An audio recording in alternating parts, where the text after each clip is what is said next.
back to Good Morning Boss. Live pa rin tayo dito sa Department of Agriculture kung saan sineselebrate natin ang World Food Day.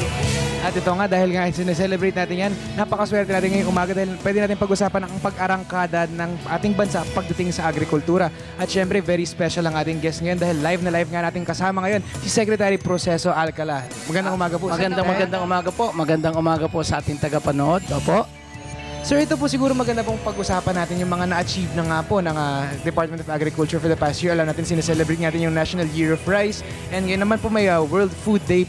World Food Day naman po sineselebrate. Aside from these po, ano po yung mga iba pong achievements na notable mula sa inyong departamento? Opo, gusto ko rin lang pong ipaalam na hindi naman po pwedeng panay kanin lang. Hindi naman po pwedeng panay corn. Mayroon din po tayong maayos na accomplishment doon sa pang-ulam. 6 years po na dire-diretsong negative ang performance ng fishery subsector po natin. Ngunit this first semester pa lang po, nag-register na po siya ng positive 4.4%. First time after 6 years na nag-positive po ang fishery subsector. That means talaga pong totoo at epektibo yung ginagawa nating closure sa Zamboanga Peninsula, Visayan Seas, and hopefully within December ay magiging 3 na po isasarado kasama po yung lugar sa Palawan. Okay. And Secretary, alam naman natin ngayon na during the Burr months, talagang tuloy-tuloy ang ating ulan. So paano naman natin na-overcome itong mga sunod-sunod na bagyo? Paano natin natutulungan yung mga farmers natin at paano natin natutulungan ang agriculture business in general? Ang unang-una po, dapat talagang makita ng ating mga kababayan na ito pong crop insurance malaki pong papel ang ginagampanan sa ating mga sa ating sakahan. So ngayon po very aggressive talaga ang Department of Agriculture sa pagsusulong ng crop insurance. Pero bukod po doon, we see to it na lahat po ng sa buong bansa ay atin pong ini-scattered ang production. Okay. Kasi po kagaya ngayon, tinamaan po ang Nueva Ecija.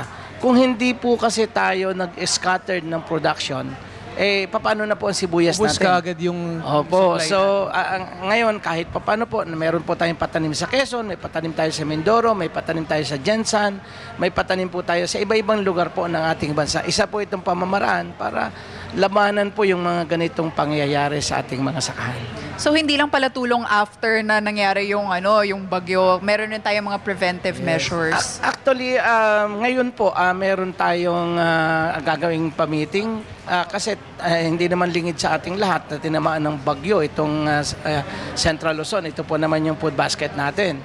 So mag-meeting po kami para yung pong quick turnaround program mas mabilis na maramdaman ng ating mga kababayan. Ito po ay kung saan yung talagang hindi na makakabawi, bibigyan natin ng special na tulong para maramdaman po nila at mabilis pong makarecover yung kanilang kabuhayan.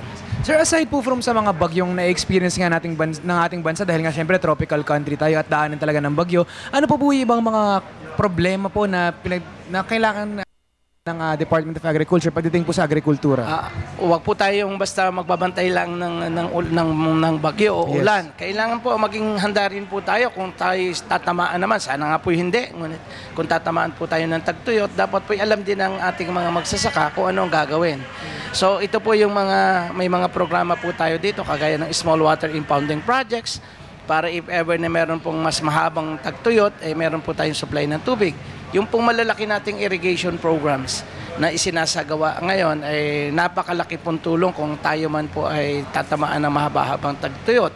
At bukod po doon, ang together with DPWH, nag-aayos po kami ng programa na instead na yung pong tubig na pagtag-ulan ay ipina-plus out lang going to the seas, ay atin pong gagawing iipunin po natin into water impounding projects para po sa ganon kung nakakaiwas po tayo sa baha at the same time pagdating po ng tag-araw may supply po ng tubig yung ating mga magsasaka. Sir, so in relation to that, meron po ba tayong mga seminars na kinoconduct at mga trainings para po sa ating mga magsasaka para po syempre maka-cope up at maka-adapt din po sila sa mga ganong klaseng sitwasyon? Opo, patuloy po tayo na mga seminars doon sa lahat ng mga magsasaka natin.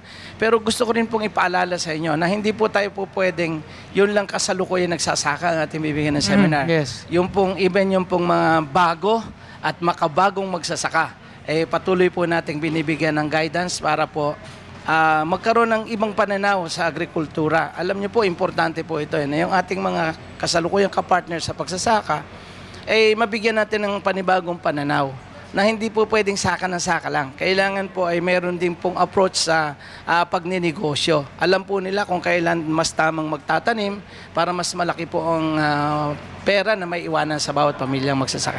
Opo. And of course, yung main goal natin is self-sufficiency. So, kamusta na ba yung situation ng ating bansa dito sa pagdating sa goal na to? Opo, yung pong food staple sufficiency program natin ay tama naman ang dating.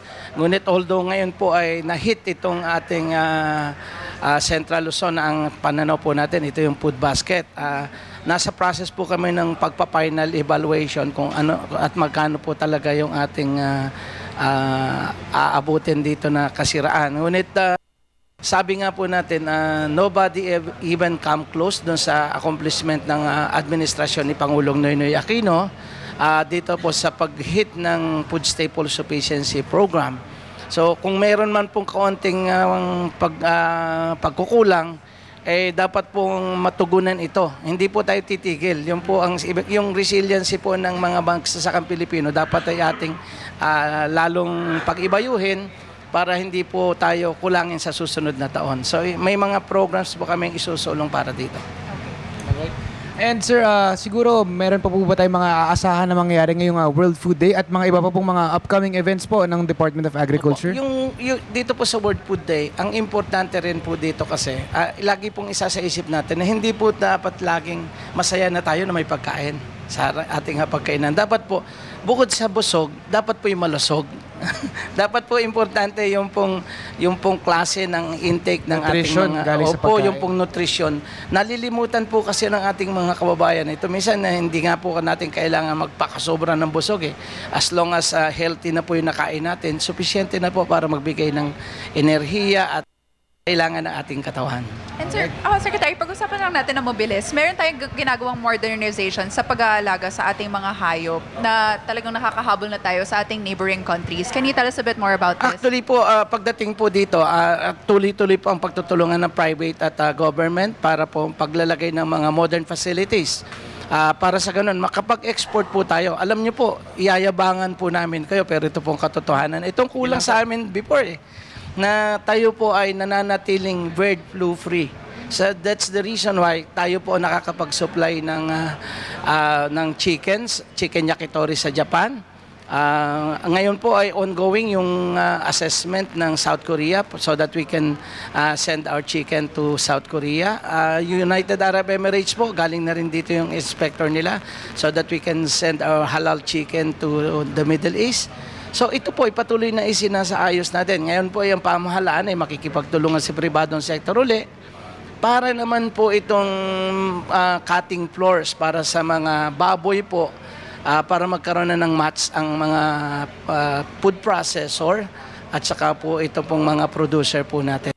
Meron pa po tayong sorpresa sa ating mga kababayan. Gusto ko pong ipaalam sa inyo na ang Pilipinas po ngayon ay nakakapag-alaga na nakakapag-harvest na po tayo ng faking duck. Wow, meron na tayo pala nun. Good news yan. Good news po talaga. At ito po ay may malaking volume po tayo na I think before the year end ay mag-start na rin po tayong mag-export dito going to Japan. At syempre maraming salamat po sa lahat ng na-share niyo po sa amin. At syempre good luck po sa mga upcoming events ng Department of Agriculture. Maraming salamat po. Maraming salamat. Yes, that was Secretary Proceso Alcala from the Department of Agriculture. Maraming salamat po, sir.